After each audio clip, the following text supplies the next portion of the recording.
मेरा फंडे कहाँ गया? महेश और बच्चे डांस करने लगे। कल तो संडे है, वाह। कल तो संडे है, यश बोला। आओ मम्मी डांस करें। तुम सब करो, आज तो मैं जल्दी सो जाऊंगी। कल तो मैं भी आराम से उठूंगी सोकर। नीलम खुश होकर बोली। संडे होगा मेरा भी फंडे। सब हंसने लगे। अब हो गई खूब मस्ती। सो जाओ, नीलम बोली। तभी महेश बोला, आज तो मैच आ रहा होगा, देखो कौन से चैनल पर आ रहा है। महेश अपने बेटे यश से बोला। अरे हाँ पापा, मैं तो भूल ही गया था। पर सुनो, ये मैच कल देख लेना, 11 बज गए। नीलम बोली सबसे। नीलम कैसी बात करती हो? जो लाइव का मजा है उसकी बात ही अलग। मुझे सुबह जल्दी उठना ही होगा, नीलम ने कहा। जल्दी क्या है, आराम से उठना। कल ना ऑफिस ना स्कूल, महेश ने कहा। हाँ मम्मी, रूही और यश दोनों बोले। मैच देखेंगे हम सब। पर मैं कहाँ देखती हूँ मैच, नीलम बोली। देखा करो तुम भी, भारत पाकिस्तान का मैच है, महेश ने कहा। पर सुबह नहा कर पूजा करूंगी तभी नाश्ता बनेगा, तब जल्दी उठना होगा। तुम सब तो उठते ही भूख का शोर मचा दोगे। अभी छोले भिगो कर आई हूँ, सुबह बनेंगे। समय लगता है बनाने में। आप सबसे पहले तो मुझे उठना ही है। तभी महेश बोला। नीलम, अच्छा तुम सो जाओ, बस हमें कॉफी बनाकर दे दो, फिर सो जाना प्लीज। ओहो, अभी जब तक मैं रसोई में थी तब याद नहीं आया आपको? अरे तब मैच का याद नहीं था। फिर कोई नहीं उठाएगा तुम्हें, सुबह आराम से उठना। नीलम ने गरम गरम कॉफी बनाई और देकर सोने चली। तब तक 12 बज गए थे। सुनो, लाइट ऑफ कर दो। क्या बात करती हो नीलम, कल तो संडे है ना, आज रात को मैच देखना है, महेश बोला। पर मुझे नहीं, नीलम ने थोड़ा नाराजगी दिखाते हुए कहा। आप लोगों का ही तो संडे है, आप तो सोते रहोगे देर तक। अच्छा ठीक है, रूही बिटिया लाइट ऑफ कर दो। और आवाज, नीलम ने कहा। कितनी तेज आवाज हो रही है टीवी की। नहीं नीलम, आवाज कम में कुछ अच्छा नहीं लगता मैच, नीलम गुस्से से बोली। मना किया था बेडरूम में टीवी लगाने के लिए, पर माने नहीं आप। महेश कहने लगा।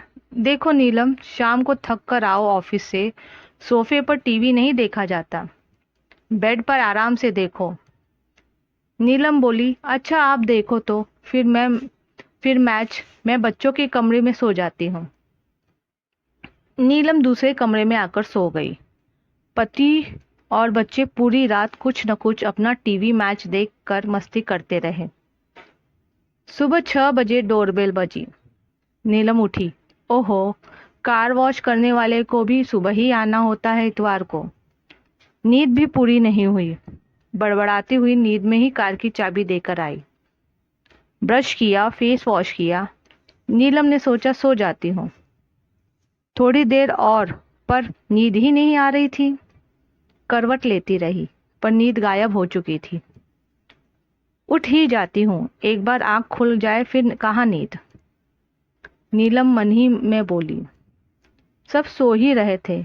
घर बिखरा पड़ा था, साफ किया, नहाने गई, पूजा की, छोले उबालने रखे। पूरी बना दूंगी सोचकर आटा गूंथने लगी। 8 बज गए थे। सब उठो, कितनी सुबह हो गई। कोई उठने को तैयार नहीं था। एक बार गुस्से में भी बोल आई। कब उठोगे, कब नहाओगे सब, कब नाश्ता होगा। सब उठे। सुस्ती नहीं उतर रही, चाय दे दो, महेश ने नीलम को कहा। नीलम चाय बनाकर दे गई। सबको नाश्ता करते रसोई साफ करने में 10 बज गए। घर के काम में लग गई, कपड़े धोने रखने लगी। रोज की प्रेस करने वाले कपड़े अलग रखे और बाहर आने जाने के और ऑफिस के कपड़े बैग में रख दिए। आयरन वाले को ले जाने के लिए फ़ोन भी कर दिया। तभी महेश ने कहा, शाम को बाहर घूमने जाएंगे, डिनर बाहर ही कर आएंगे। बच्चे भी खुश, तुम्हें भी एक समय का आराम। नीलम खुश हो गई और लंच बनाने लगी। थोड़ी देर में महेश आया। अरे सुनो नीलम, वर्मा जी का फोन आया था। वो ही जो शहर में रहते हैं। कुछ काम से इधर आएंगे तो घर में भी शाम को आएंगे। दूर से आ रहे हैं तो मना भी नहीं कर पाया कि हम बाहर जा रहे हैं। हमें कुछ खास काम भी नहीं है। हम अगले इतवार चलेंगे। बुरा तो लगा, कुछ ताजगी सी होती अगर बाहर जाती। सारा दिन रसोई और घर के काम में ही जाता था। एक इतवार ही ताजगी दे जाता घूमने जाते तो। नीलम कुछ नहीं बोली, पर बच्चे उदास हो गए। अरे उदास नहीं हो, अगली बार हम फन सिटी चले जाएंगे। तुमको और जो तुम खाओगे वो खिलाऊंगा। मैं पिज्जा, रूही बोली। यश भी कुछ फरमाइश करने लगा और बच्चे खुश हो गए। सुनो नीलम, जब वो शाम को आएंगे तो डिनर तो कराना भी होगा। नीलम की हाँ ही होगी। महेश बिना पूछे बताकर चला गया। मैं सामान ले आता हूँ और बच्चों को आइसक्रीम भी खिला दूंगा। खुश हो जाएंगे। प्रोग्राम खराब हो गया उनका। लंच करने के बाद डिनर की तैयारी कर लेना। वर्मा जी का परिवार आ रहा है, याद है ना? मलाई कोफ्ते, दाल मखनी, जीरा राइस, फ्रूट रायता, रोटी या नान, तुम्हारी मर्जी। शाम का नाश्ता समोसे कचौरी ले आऊंगा। डेजर्ट में मैं आइसक्रीम ले आऊंगा। तुम्हें भी आराम रहेगा। संडे पर वर्मा जी के आने से बढ़िया रहेगा। अच्छा संडे होगा, मजेदार गपशप, कहकर महेश चला गया। उफ, नीलम सोच रही थी। नाश्ता और स्वीट लाने से आराम रहेगा, ये तो महेश कह गए, पर अभी लंच बन ही रहा था और शाम से रात तक खाने की लिस्ट तैयार थी। यानी रसोई में ही मेरा संडे कहाँ गया? नीलम का मन महसूस कर रह गई थी, क्योंकि अभी तो दोपहर का लंच भी नहीं हुआ था, न तैयारी हुई थी, और शाम को मेहमान के आने का अचानक से प्रोग्राम। नीलम लंच में लग गई। सुनो महेश, आज वेज पुलाव बना दूं क्या? अभी शाम को फिर उनके नाश्ते और खाने का भी प्रबंध करना है। हाँ ठीक है, नाश्ता तो मैं बाजार से ले आऊंगा, तुम रात का खाना अच्छा कर देना। इतने में बेटा यश बोला, मम्मी नहीं, पुलाव नहीं, मेरा बिल्कुल मन नहीं है। अच्छा देखती हूँ क्या बनाऊं जो सब खा लें। फिर थोड़ा सा मन में उदासी थी। उदासी की चादर उतार कर घर के काम में लग गई। शाम को मेहमान आए और चले गए, और उसको उस संडे का पता भी नहीं चला कि उसकी वह छुट्टी का दिन था।